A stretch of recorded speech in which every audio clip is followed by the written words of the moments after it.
Kaixo, ariketa honetan arku batez gezi bat bota degula, 80 metro segunduko abiaduraz eta inklinazioa dela 30 gradukoa. Kontua da, bota degun puntutik 100 metrotara horma bat dagoela, zeinen altuera 50 metrokoa den. Guretzat, erreferentzi puntua egongo da hemen.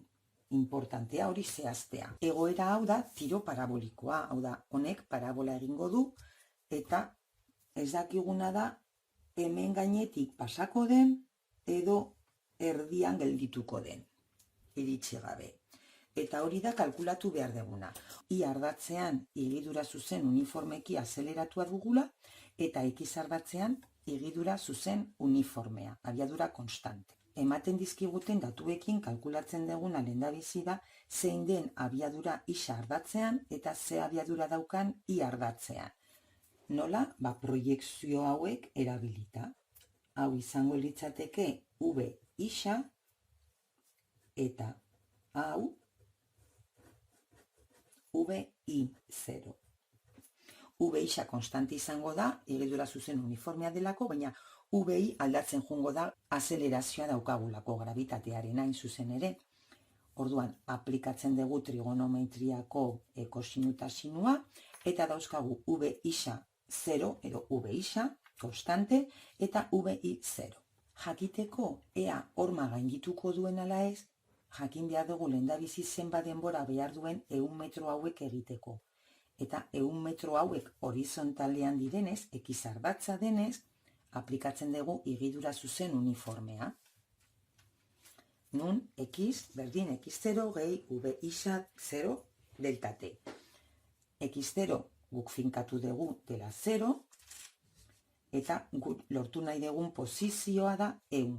Hemen ordezkatzen dugu, bukairako posizioa isa izango da 100 metro, hasierakoa da 0 metro, abiadura da 69,28 metro segundu, bider denbora, eta hortatik ateratzen da denbora dela 1,44 segundu. Kontuan hartuta T0 berdin 0 dela. Orain gure zalantza da, ea 1,44 segundu horietan behar den altuera daukan. Oda, puntu horretara iristen denean, ea gainetik pasatzen ari den, edo erditik, edo jalurrean dagoen. Horretarako, aplikatzen dugu iardatzean dagokion ekuazioa, higidura zuzen uniformeki azeleratuarena.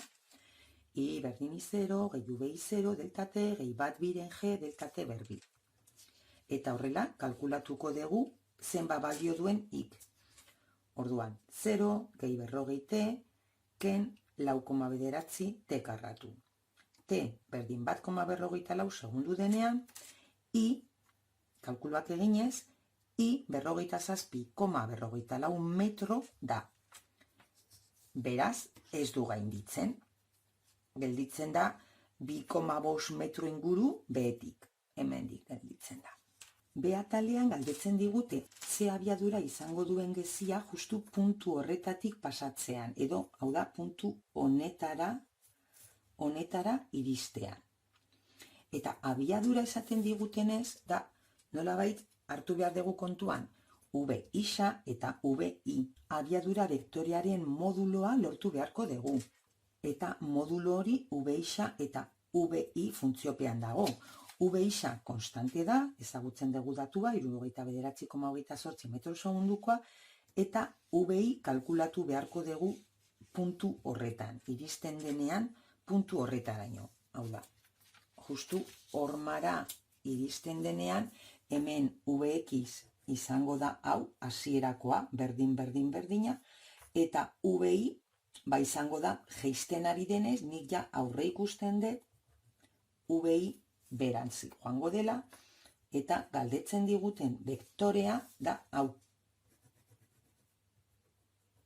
Hau da gure vektorea, bilatzen ari garena. Ados? Beraz, V isa ezagutzen dugu, eta VI kalkulatu behar dugu.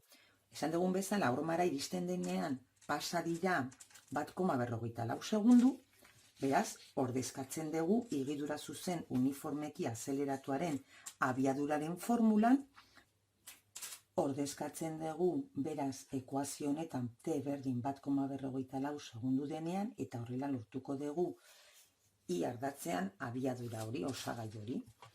Eta horrela eginda daukagu 40 metro segundu dela hasierako abiadura ken 9,8 metro segundu karratu bider denbora 1,44 segundu eta honek ematen du 25,89 metro segundukoa. Horrek esan nahi du positiboa dela eta igotzen ari dela. Beraz, hemen hasiera batean irudikatu detena ez da zuzena. Zeren berez, orain konprobatzen dugu hormara iristen denean oraindik igotzen ari dela. Hau da, izango litzateke horrela. Bale? Beraz, hau gaizki legoke eta hartu beharko genuke VI positiboa goruntz. Bale? VX berdina mantentzen da horrela eta bilatzen ari garen abiadura totala